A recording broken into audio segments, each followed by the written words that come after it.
ಇನ್ನು ಮುಂದೆ ನಿಮ್ಮ ನೆಚ್ಚಿನ ಧಾರಾವಾಹಿಗಳ ಫುಲ್ ಎಪಿಸೋಡ್ಗಳು ಸನ್ ನೆಕ್ಸ್ಟ್ ಆಪ್ನಲ್ಲಿ ಮಾತ್ರ. ಅಮ್ಮ ಸುಮ್ನೆ ನಿನಗೆ ಯಾಕಮ್ಮ ತೊಂದ್ರೆ? ಎಷ್ಟು ದುಡ್ಡು ಖರ್ಚಾದ್ರೂ ಪರವಾಗಿಲ್ಲ, ಅವ್ರನ್ನ ಹಾಸ್ಪಿಟ್ಲಿಗೆ ಸೇರಿಸ್ಬಿಡಣ. ಸ್ವಲ್ಪ ಸುಮ್ನೆ ಇರ್ತೀಯಾ? ನಿನ್ಗೇನು ಅರ್ಥನೇ ಆಗಲ್ಲ.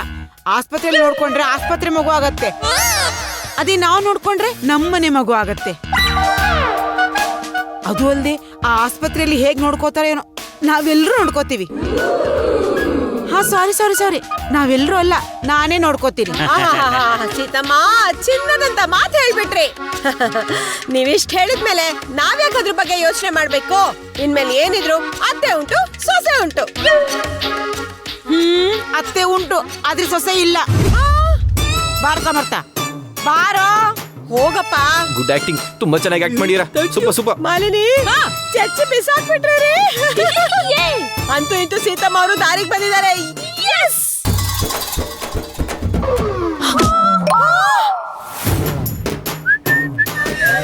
ಏನಮ್ಮ ಏನೋ ಹುಡುಕ್ತಿದ್ಯಾ? ಇರೋ ಹೇಳ್ತೀನಿ. 1 2 3 4 ತಗೋ ಇದನ್ನ. ದುಡ್ಡು ಯಾಕಮ್ಮ? ನಾನು ಆಲ್ರೆಡಿ ಡಾಕ್ಟರ್ಗೆ ಆನ್ಲೈನ್ ಪೇಮೆಂಟ್ ಮಾಡಿದೀನಿ. ಇದು ಡಾಕ್ಟರ್ಗೆಲ್ಲ ಕಣೋ. ನೀನ್ ಮಾರ್ಕೆಟ್ ಹೋಗಿ ಸೊಪ್ಪು ತರಕಾರಿ ಹಣ್ಣುಗಳನ್ನ ತಗೊಂಡ್ ಬಾ. ಅಮ್ಮ ಅದನ್ನ ತರೋದಕ್ಕೆ ಯಾರಾದ್ರೂ ಅಷ್ಟು ದೂರ ಹೋಗ್ತಾರಾ? ಇಲ್ಲ ಆನ್ಲೈನ್ ಅಲ್ಲಿ ಆರ್ಡರ್ ಮಾಡಿದ್ರೆ ಆಯ್ತು. ಸರಿ, ಹಾಗಾದ್ರೆ ಹೆರಿಗೆನೂ ಆನ್ಲೈನ್ ಅಲ್ಲೇ ಮಾಡಿಸ್ಬಿಡು. ಡಾಕ್ಟರ್ ಆಗ್ಬೇಕು. ಏನೋ ಮಾತಾಡ್ತೀಯ ನೀನು? ನಾವೆಲ್ಲರೂ ಇದನ್ನೆಲ್ಲ ತಿನ್ನೋ ಹಾಗಿದ್ರೆ ಆನ್ಲೈನ್ ಅಲ್ಲಿ ತರಿಸಿದ್ರು ಓಕೆ ಆಗಿರೋದು. ಆದ್ರೆ ಇದು ನನ್ನ ಮೊಮ್ಮಗುಗೋಸ್ಕರ, ಅದಕ್ಕೆ ಯಾವ್ದಾದ್ರು ತರೋ ಹಾಗಿಲ್ಲಪ್ಪ. ನೀನೇ ಹೋಗಿ ಚೆನ್ನಾಗಿರೋದನ್ನ ಆರಿಸಿ ತಗೊಂಡ್ ಬಾ. ಅಮ್ಮ ನೀನು ಗುಲಾಬಿ ಮೇಲೆ ತೋರಿಸ್ತಿರೋ ಕಾಳಜಿ ನೋಡಿದ್ರೆ ನಂಗೆ ಎಷ್ಟು ಖುಷಿ ಆಗ್ತಿದೆ ಗೊತ್ತಾ? ಇದು ಅವಳ ಮೇಲೆ ತೋರಿಸ್ತಾ ಇರೋ ಕಾಳಜಿ ಅಲ್ಲ ಕಣೋ, ನನ್ನ ಮೊಮ್ಮಗು ಮೇಲೆ ತೋರಿಸ್ತಾ ಇರೋ ಕಾಳಜಿ. ಅದಕ್ಕೋಸ್ಕರ ಇದೆಲ್ಲ ಮಾಡ್ತಾ ಇರೋದು. ಮೊಮ್ಮಗುಗೋಸ್ಕರ ಮಾಡ್ತಿದ್ರು, ಇದನ್ನೆಲ್ಲ ತಿನ್ನೋದು ಗುಲಾಬಿನೇ ತಾನೆ? ಅಂದ್ರೆ ಗುಲಾಬಿ ಚೆನ್ನಾಗಿರ್ಬೇಕು ಅನ್ನೋದು ನಿನ್ ಮನ್ಸಲ್ಲಿ ಇದೆ. ಅಮ್ಮ ಅವಳನ್ನ ಸೊಸೆ ಅಂತ ಒಪ್ಕೊಂಬಿಡಮ್ಮ, ಆಗ ಇನ್ನೂ ಚೆನ್ನಾಗಿರುತ್ತೆ. ಈಗ ನಾನು ಹೇಳಿದ ಕೆಲಸ ಮಾಡ್ತೀಯೋ ಇಲ್ಲ ಹೀಗೆ ಎಕ್ಸ್ಟ್ರಾ ಮಾತಾಡಿ ಕೋಪ ಬರ್ಸ್ತೀಯೋ? ಅಮ್ಮ ಇದರಲ್ಲಿ ಕೋಪ ಬರೋಂಥದ್ದು ಏನಿದೆಯಮ್ಮ? ಅವಳಿಂದ ನಿಂಗೆ ಮಗು ಬೇಕು, ಆದ್ರೆ ಅವಳು ಬೇಡ. ಇದು ನ್ಯಾಯನಾ? ಅನ್ಯಾಯ ಮಾಡ್ತಾ ಇರೋದು ನೀನು ಕಣೋ, ನಾನಲ್ಲ. ನೀನ್ ಸರಿಯಾಗಿದ್ರೆ ಇದೆಲ್ಲ ಮಾಡೋ ಕರ್ಮ ನನ್ಗೆ ಬೇಕಿತ್ತಾ?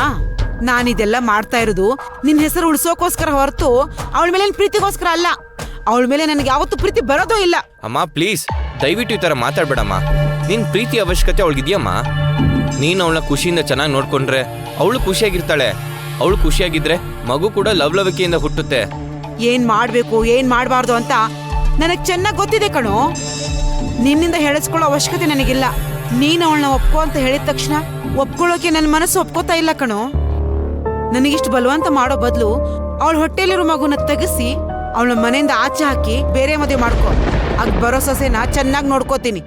ಅಮ್ಮ ನೀನು ಒಂದು ಹೆಣ್ಣಾಗಿ ಅವಳನ್ನ ಅರ್ಥ ಮಾಡ್ಕೊಂಡಿಲ್ಲ ಅಂದ್ರೆ ಹೇಗಮ್ಮ? ಬೇರೆ ಪರಿಸ್ಥಿತಿಯಲ್ಲಿ ಇದ್ದಿದ್ರೆ ನೀನ್ ದ್ವೇಷ ಮಾಡೋದ್ರಲ್ಲಿ ಒಂದು ಅರ್ಥ ಇರ್ತಿತ್ತು. ಆದ್ರೆ ಅವಳು ಯಾವ ಪರಿಸ್ಥಿತಿಯಲ್ಲಿ ಇದ್ದಾಳೆ ಅಂತ ಗೊತ್ತಿದ್ದು ಕೂಡ ಈ ತರ ದ್ವೇಷ ಮಾಡೋದು ತಪ್ಪಲ್ವನ್ನಮ್ಮ? ನೀನ್ ಹೀಗೆ ಲೆಕ್ಚರ್ ಕೊಡ್ತಾ ಇರ್ತೀಯೋ ಇಲ್ಲಿ ಹೋಗಿ ನಾನು ಹೇಳಿದ್ದನ್ನೆಲ್ಲ ತಗೊಂಡ್ ಬರ್ತೀಯೋ? ಅಮ್ಮ ನಾನು ಈ ತರ ಪದೇ ಪದೇ ನಿಂಗೆ ಹೇಳೋದು ಬೇಜಾರಾಗ್ಬೋದು. ಕೊನೆಯದಾಗಿ ನಿನ್ ಮಗನ ಕೇಳ್ಕೊತಾ ಇದ್ದೀನಿ, ಗುಲಾಬಿನ ಸೊಸೆ ಅಂತ ಒಪ್ಕೊಂಬಿಡಮ್ಮ ಪ್ಲೀಸ್. ಸರಿ ಬಿಡು, ನೀನ್ ಹೋಗಿ ತರೋದ್ ಬೇಡ, ನಾನೇ ಹೋಗಿ ಎಲ್ಲ ತಗೊಂಡ್ ಬರ್ತೀನಿ. ಇದು ನಿನ್ಗಿಷ್ಟ ಇಲ್ಲ ಅಂದ್ರೆ ಡಾಕ್ಟರ್ ಹೇಳ್ದಾಗೆ ಅವಳನ್ನ ಆಸ್ಪತ್ರೆಗೆ ಸೇರ್ಸು, ಅಲ್ಲೇ ಹೆರಿಗೆ ಆಗ್ಲಿ. ಅಲ್ಲಿವರೆಗೂ ನಾನು ಮೈಸೂರಲ್ಲೇ ಇರ್ತೀನಿ. ಸರಿನಮ್ಮ ಆಯ್ತು. ನೀನಾಗಿ ನೀನು ಒಪ್ಕೊಳ್ಳೋವರೆಗೂ ನಾನು ಮದುವೆ ವಿಷಯ ಮಾತಾಡಲ್ಲ. ನೀನು ಹೇಗಿರ್ಬೇಕು ಅಂತ ಅನ್ಕೊಂಡಿದ್ಯೋ ಹಾಗೆ ಇದ್ಬಿಡು.